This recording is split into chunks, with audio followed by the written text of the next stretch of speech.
Ya, dan sejumlah pihak menilai sejak awal berkas perkara kasus pembunuhan Vina dan Eki dinilai janggal. Bahkan Saka Tata, salah satu terpidana, juga menyebut bahwa dirinya langsung ditangkap tanpa penjelasan apapun. Dan untuk membahas ini sudah bersama kami anggota Kompolnas Yusuf Warsim dan juga kuasa hukum dari Saka Taal, yaitu Tatal, Titin Prilianti. Assalamualaikum, selamat sore Mbak Titin. Waalaikumsalam. Ya, Bang Yusuf. Waalaikumsalam, selamat sore. Terima kasih sudah bergabung bersama kami. Saya mungkin ke Mbak Titin terlebih dahulu. Mbak Titin, ini ada update terbaru bagaimana kita melihat salah satu pelaku seperti itu yang sudah divonis tapi menjalani tadi banyak kejanggalan dalam proses hukumnya. Kalau dari Anda sendiri Mbak Titin, apa yang Anda bisa jelaskan terlebih dahulu untuk publik terkait bagaimana Saka dan argumennya ini? Terima kasih. Saya hanya menjelaskan berdasarkan fakta persidangan. Baik. Yang saya lihat, saya dengar, saya rasakan pada saat persidangan. Jadi dalam persidangan terungkap bahwa penangkapan yang dilakukan oleh anggota kepolisian itu di tanggal 31 Agustus sekitar pukul 14. Oke. Baik, Mbak Titin mohon maaf. Audionya nampaknya ya boleh di-unmute terlebih dahulu. Ya, silakan diulangi. Ya. Informasinya hanya didapatkan dari sebentar Mas, ini saya di mobil masalah. Ya, tidak apa-apa, pelan-pelan saja Mbak Titin, silakan. Ya. Informasinya hanya didapatkan dari dua orang yang bukan warga situ, Ade dan Aep, karena kecurigaan orang tua korban melihat laporannya kecelakaan, cuman motor yang digunakan itu tidak terjadi kerusakan. Diakui dalam persidangan sebagai anggota polisi, saya meyakini apa yang terjadi bukan akibat kecelakaan. Dalam persidangan itu juga saya bertanya, kenapa Bapak meyakini bukan kecelakaan tapi pembunuhan?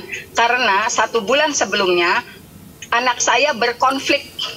Jadi bahasanya seperti itu. Itu yang terungkap di persidangan. Karena kecurigaan itulah dia menelusuri jalan itu. Pada tanggal 31 ketemulah dengan Aep dan Dede dan dia memperlihatkan foto motor anaknya. Aep dan Dede yang bukan warga situ dimintai keterangan apakah pernah melihat motor ini dikejar. Kemudian keduanya menyatakan ya. Apakah tahu ciri-ciri pelakunya? Itu dijelaskan ciri-ciri pelakunya. Kemudian 3 jam kemudian Ade dan Aep itu, Dede dan Aep itu menelepon anggota kepolisian tersebut dan menyatakan Bapak, orang yang saya sampaikan sudah kumpul di depan SMP 11. Kemudian orang tua korban itu bersama anggotanya langsung melakukan penangkapan. Langsung melakukan penangkapan bersama yang anak-anak yang ada di situ, termasuk Saka Tatal yang saat itu baru saja membeli bensin, kemudian akan mengantarkan motor ke depan pamannya yang sedang berkumpul di situ. Jadi proses penangkapannya seperti itu. Di ruang persidangan juga ditanyakan oleh majelis hakim, apakah saat penangkapan dilengkapi dengan surat penangkapan? Dijawab tidak dilengkapi dengan surat penahanan, hanya dikomunikasikan secara lisan. Informasi yang terungkap di persidangan seperti itu. Baik, Saka sendiri divonis berapa tahun Ibu? Dan sudah bebas? Saka divonis 8 tahun. Sudah bebas? Bebas, sudah menjalani 3 tahun 8 bulan. 8 tahun dan sudah bebas. Seperti itu. Kenapa kalau memang Bu Titin ada banyak kejanggalan, ada banyak ketidakadilan untuk Saka, kenapa menerima vonis? Kenapa tidak ada perlawanan atau argumen atau hal-hal yang dilakukan untuk membebaskan kalau memang Saka merasa tidak bersalah? Sejak awal dari tahun 2016 sampai tahun 2017 saya di Cirebon, Mas. Saya sudah melakukan berbagai upaya. Saya lupa, saya punya file-file karena ada di sini. Saya pernah melaporkan ke Propam Polda Jabar mengenai tindakan yang diterima orang-orang yang ditangkap saat itu. Saya pernah mengirim surat kepada Komisi Yudisial. Saya pernah bersurat kepada Komnas HAM.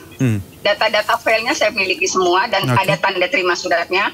Saya juga dari 2017 setelah karena sidang itu dari apalagi Saka Tatal ya, sidang anak, sidang dewasa pun seluruhnya tertutup kecuali pada pembacaan putusan. Seluruhnya tertutup. Itulah sebabnya informasi yang terjadi di ruang sidang hanya kami yang tahu. Saya sudah menyuarakan ada kejanggalan, termasuk masalah barang bukti yang dihadirkan. Saya dapat poinnya tadi ya, bahwa Anda dan tim juga tidak tinggal diam, ada usaha laporan Propam tadi, Komnas HAM. Nah, saya ke Pak Yusuf. Pak Yusuf, kalau kita lihat kasus ini makin hari makin berkembang, banyak fakta yang baru kita tahu. Dan kalau kita lihat sudut pandang dari misalnya Saka Tatal sendiri, salah satu pelaku yang sudah divonis, ada banyak penolakan sebenarnya terkait vonis yang dilakukan. Kalau Bang Yusuf sendiri melihat, apakah ada hal yang harusnya menjadi concern? Karena kita tahu bahwa sampai saat ini masih simpang siur terkait DPO dan hal-hal lain, dan banyak pihak merasa bahwa ada banyak kejanggalan dalam kasus ini. Silakan Bang Yusuf. Baik, terima kasih Mas Juno. Ya. Beberapa hari lalu ya, saya juga sudah bertemu dengan Ibu Titin ini. Selamat sore Ibu Titin ya. Selamat sore Bapak. Jadi Kompolnas dalam hal memantau perkembangan kasus Vina yang sekarang menjadi viral, yang juga dilatar belakangi oleh adanya film Vina itu sendiri, kami tentu mekanismenya meminta klarifikasi ke Polda Jabar secara lengkap bagaimana dulu di dalam penanganannya itu.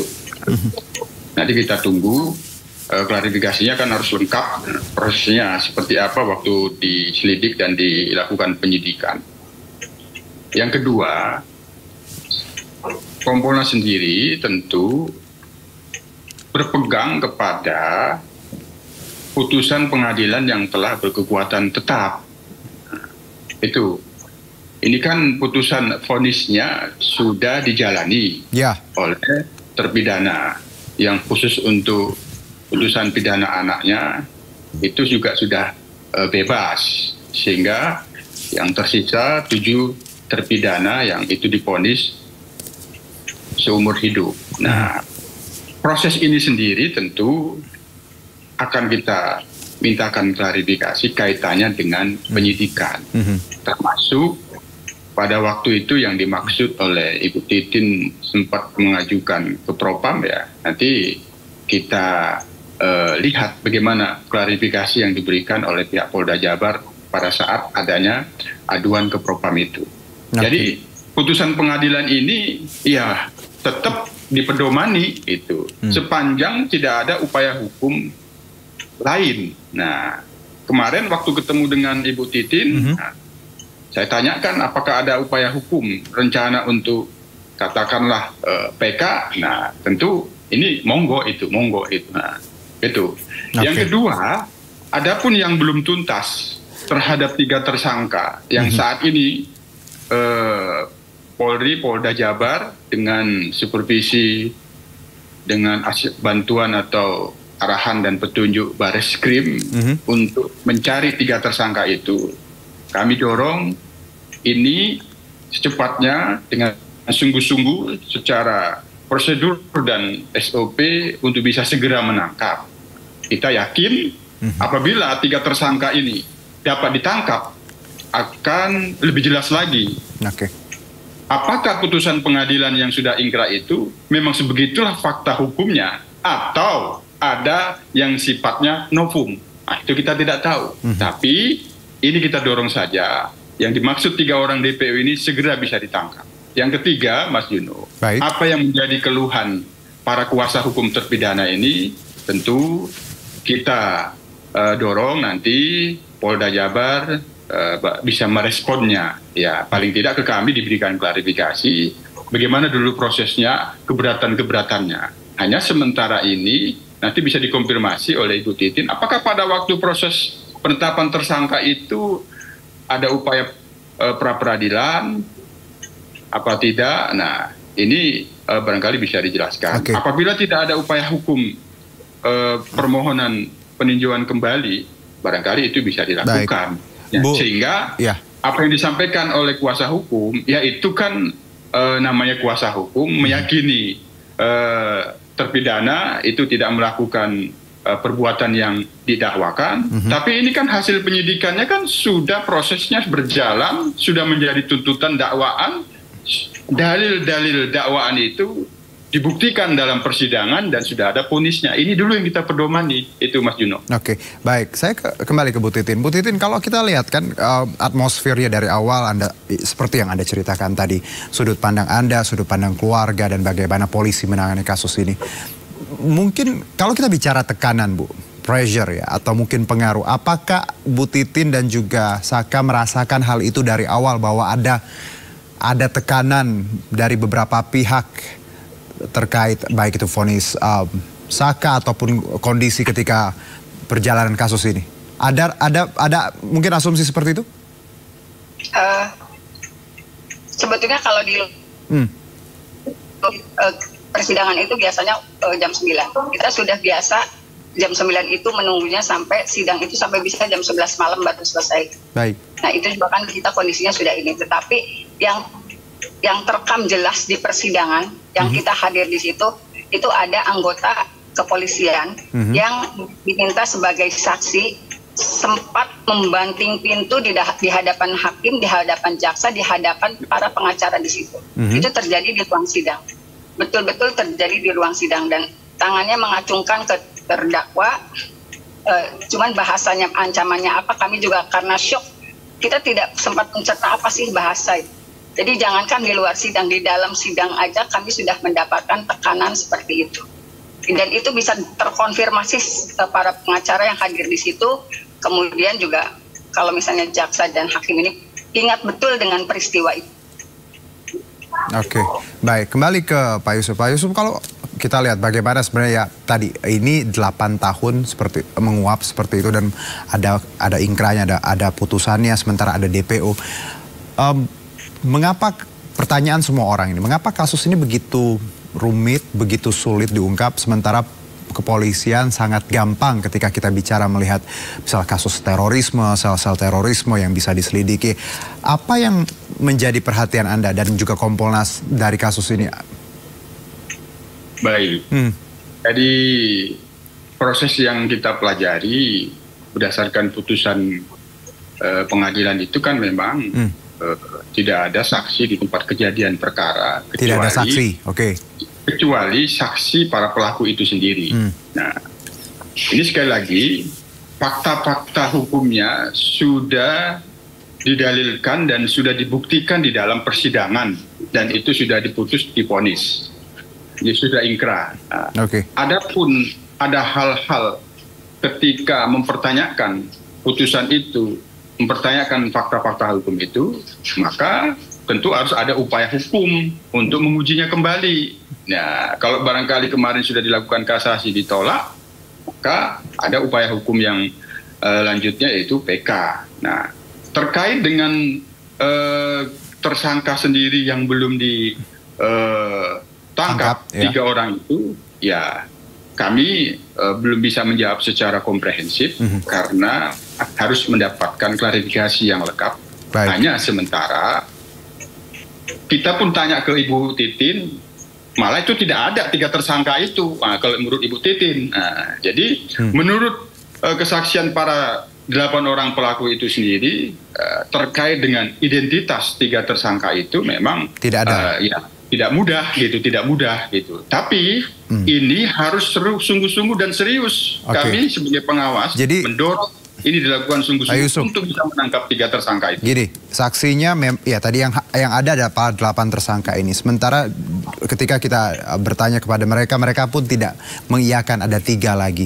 Tapi di awal BAP, Bu Titin juga tahu, mungkin ini juga disebutkan oleh keluarga dan juga tim kuasa hukum ada Pak Hotman, bahwa di awal BAP 8 orang ini mengaku ada 3 tersangka lainnya. Jadi memang ada missing link di sini, Bang Yusuf. Kalau dari pihak keluarga, di BAP awal ada disebutkan oleh 8 tersangka ada 3 orang lain, sementara di akhir dirubah seperti itu. Tidak ada, kira-kira. Ya, seperti itu ya Bu Titin ya? Pada pemeriksaan awal kan setelah penangkapan itu, kemudian 7 orang itu dibawa ke Polres, kan saya juga sudah membawa surat kuasa, tapi kan kita nggak bisa masuk. Oke. Sedangkan kalau dari ancaman kan memang harus sudah ini. Bu, kita taunya mereka sudah di Polda. Bu, pertanyaan saya, 8 ini mengaku ada 3 orang lain. Apakah benar di awal ada BAP seperti itu? Pada saat BAP kan kita tidak mendampingi, jadi memang saya tidak tahu apakah apa yang Ibu ketahui ketika BAP awal dari 8 ini termasuk Saka? Apakah memang ada 3 lain? Kita tidak mendampingi waktu BAP, Mas. Oke, tapi apa yang Ibu ketahui? Karena kan Ibu mendampingi sampai proses vonis seperti itu. Ya. Memang ada? Tapi mereka tidak mengakui kenal dengan 3 yang disebutkan di dalam tuntutan. Tidak di dalam dakwaan. Oke, baik. Saya kembali ke Pak Yusuf. Ini banyak sekali puzzle yang harus kita selesaikan bersama, baik itu perspektif dari Saka dan tersangka lain dan juga keluarga Vina. Karena kita bicara tentunya ya nyawa, perundungan, dan orang-orang mungkin misalnya Saka tidak bersalah lalu divonis. Ini juga jadi concern kita bersama. Bang Yusuf, apa yang harus menurut Anda dilakukan oleh pihak kepolisian agar kasus ini segera ada titik terang untuk banyak pihak, Bang Yusuf? Ya, dari pihak Polri sendiri, penyidik, terutama Polda Jabar, karena kasusnya kan ditangani oleh Polda Jabar, yang itu dilakukan pendampingan oleh tim kuasa hukum termasuk Ibu Titin, itu sudah meyakini ada 3 tersangka yang belum tertangkap, yang saat ini Polda Jabar tetapkan sebagai DPO. Maka ini yang harus kita dorong. Apakah tertangkapnya ini memang meyakinkan yang sudah divonis itu, yang sudah diputus itu, atau ada novum? Apa yang dimaksud oleh kuasa hukum Ibu Titin ini? Nah ini, ya kita berharap bahwa penangkapan terhadap 3 tersangka ini berjalan lancar. Ada spekulasi seolah-olah ditutup-tutupi. Dengan penangkapan itu semakin jelas dan tuntas bahwa tidak ada yang ditutup-tutupi. Itu Mas Yud. Baik. Terakhir saya mungkin ke Bu Titin, singkat saja Bu, ini kita ya baru ini mendapatkan informasi terkait Saka dan juga Saka sendiri sejauh ini bagaimana kondisi, apa yang ingin Saka sampaikan sebenarnya untuk publik dan juga mungkin keluarga Vina? Kalau Saka sekarang kondisinya juga karena didatangi lagi banyak orang, didatangi dari urusan kepolisian, saya kelihatannya down lagi. Saya juga agak susah berkomunikasi karena dia sebenarnya takut keluar rumah. Sekarang kondisinya malah down lagi, Mas. Oke. Ya. Baik, terima kasih Ibu Titin dan juga Bang Yusuf ya. Atas waktu dan insight-nya. Kita sama-sama kawal ini biar tadi kebenaran memang harus ditegakkan apapun itu. Karena saya tidak ingin juga kalau memang misalnya ada yang tidak bersalah, harusnya memang tidak bersalah seperti itu. Terima kasih sekali lagi, salam sehat, selamat beraktivitas, terima kasih.